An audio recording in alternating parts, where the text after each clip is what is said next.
Saya Pendeta HKBP Resort Parulian Litong Lihuta, menyapa Bapak Ibu serta saudara-saudaraku sekalian dimanapun saat ini berada.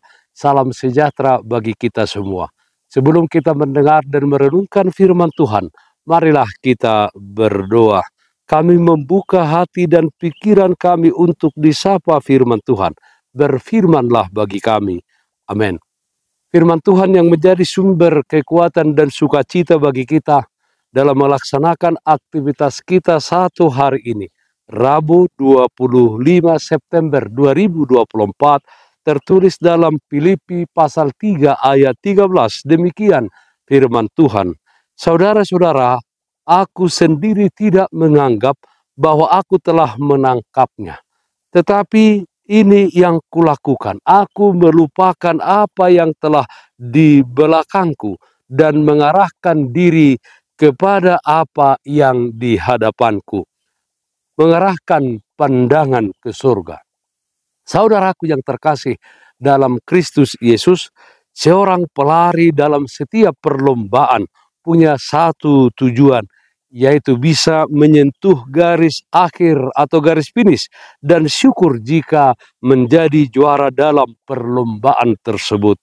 Untuk hal tersebut dibutuhkan latihan yang serius dan rutin dilaksanakan. Satu hal yang harus dimiliki seseorang yang ikut berlomba adalah melupakan apa yang telah dicapainya.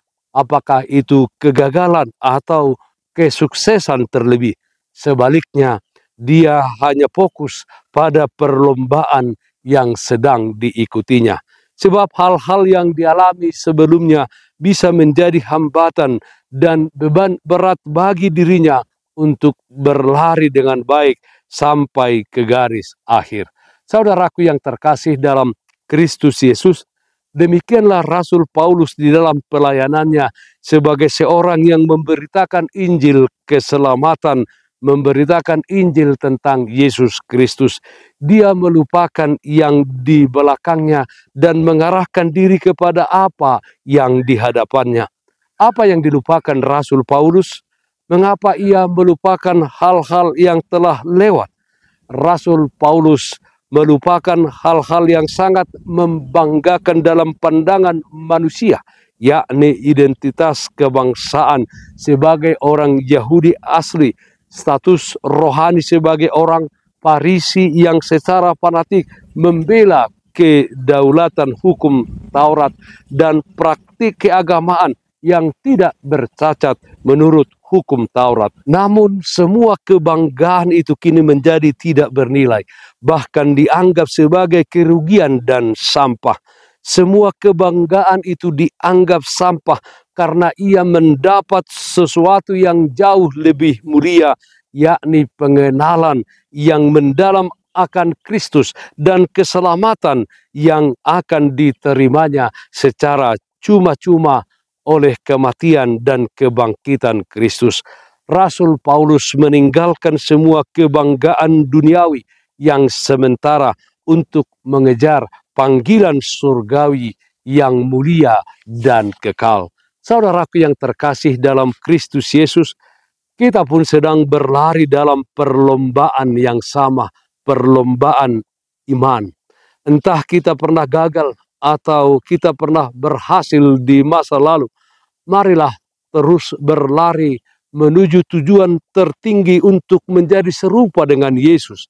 Kita tidak berlomba untuk meraih hadiah duniawi, melainkan demi panggilan surgawi bagi kita semua yang berhasil sampai pada garis finish. Kita tidak menoleh ke belakang dan membiarkan kegagalan-kegagalan di masa lalu terus membebani kita dengan rasa bersalah.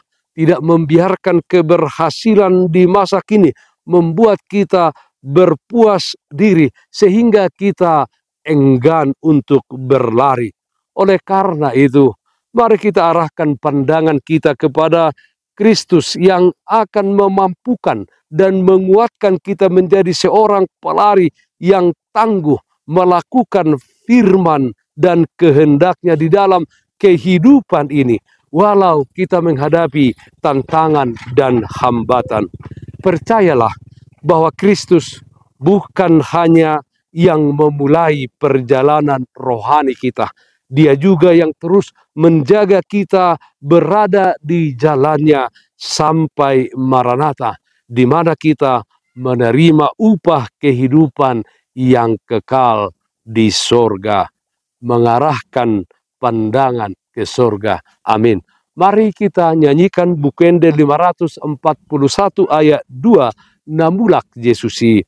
Sotung na tadingau di haroronai, sotung di tiop rohakon na olo segai, utudalhon ma na dipudeki, Yesus Maha Posaki di haroronai. Marilah kita berdoa.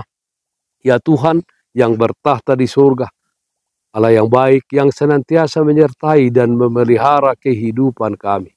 Ya Tuhan, kiranya di dalam kehidupan di tengah-tengah dunia ini, kami senantiasa berlari di dalam iman yang mengarahkan pandangan kami hanya ke surga, hanya ke tempat yang kekal yang Tuhan sediakan bagi orang-orang yang setia sampai akhir. Karena itu Bapa dalam surga, pakailah kehidupan kami menjadi alat kemuliaan di tangan Tuhan di tengah-tengah dunia ini dengan hidup mengasihi sesama kami. Ya Tuhan, yang sakit dimanapun saat ini berada, Tuhan berikan kesembuhan. Yang berduka Tuhan berikan penghiburan. Dalam satu hari ini, dalam setiap aktivitas kami, Tuhan hadir memberikan kekuatan dan sukacita bagi kami. Dalam nama Anak-Mu Tuhan Yesus kami berdoa, terpujilah nama-Mu. Amin. Kasih karunia Tuhan kita Yesus Kristus, kasih setia dari Allah Bapa, serta persekutuan Roh Kudus, itulah yang menyertai hari ini kekal sampai selama-lamanya. Amin. Bapak Ibu saudara-saudaraku yang terkasih, taatlah akan protokol kesehatan. Jagalah kesehatan jasmanimu, terlebih kesehatan rohanimu. Bersihkan hatimu, cintai dan kasihilah sesamamu.